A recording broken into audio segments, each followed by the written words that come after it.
বিএনপির ভারপ্রাপ্ত চেয়ারম্যান তারেক রহমান এখনো কেন দেশে ফিরছেন না, এই প্রশ্ন ঘিরে দেশের রাজনীতিতে নতুন করে আলোচনার ঝড় উঠেছে। আওয়ামী লীগ সরকার পতনের 1 বছরে পার হয়ে গেছে, রাজনৈতিক উত্তেজনা ও নির্বাচনমুখী প্রস্তুতি তুঙ্গে। এমন সময়েও তারেক রহমানের দেশে ফেরা নিয়ে দলীয় নেতাকর্মীদের মধ্যে অসন্তোষ ও বিভ্রান্তি দেখা দিচ্ছে। এই না ফেরার রহস্য নিয়ে জল কম ঘোলা হয়নি, কিন্তু এবার বেরিয়ে আসলো অজানা ও চাঞ্চল্যকর কিছু তথ্য।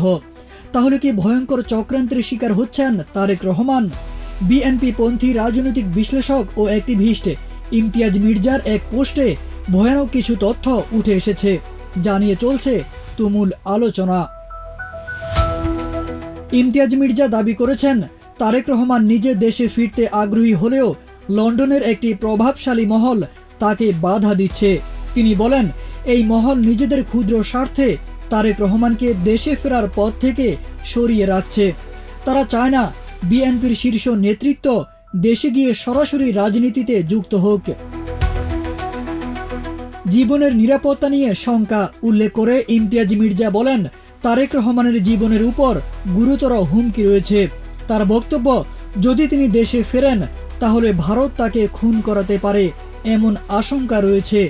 এটি শুধু কল্পনা নয়, বরং রাজনৈতিক পরিপ্রেক্ষিতে তা উড়িয়ে দেওয়া যায় না। গত 15 সেপ্টেম্বর বিএনপি নেতা ও সাবেক স্বরাষ্ট্র প্রতিমন্ত্রী লুৎফুজ্জামান বাবর স্বরাষ্ট্র উপদেষ্টা জাহাঙ্গীর আলম চৌধুরীর সঙ্গে বৈঠক করেছেন। সেখানে তারেক রহমানের নিরাপত্তা নিয়ে বিশেষ আলোচনা হয়েছে বলে জানা যায়। বিএনপির শীর্ষ নেতারা জানান, তারেক রহমান এখনও বেশ কয়েকটি মামলার আসামি। তাদের বক্তব্য, তিনি আইনের প্রতি শ্রদ্ধাশীল।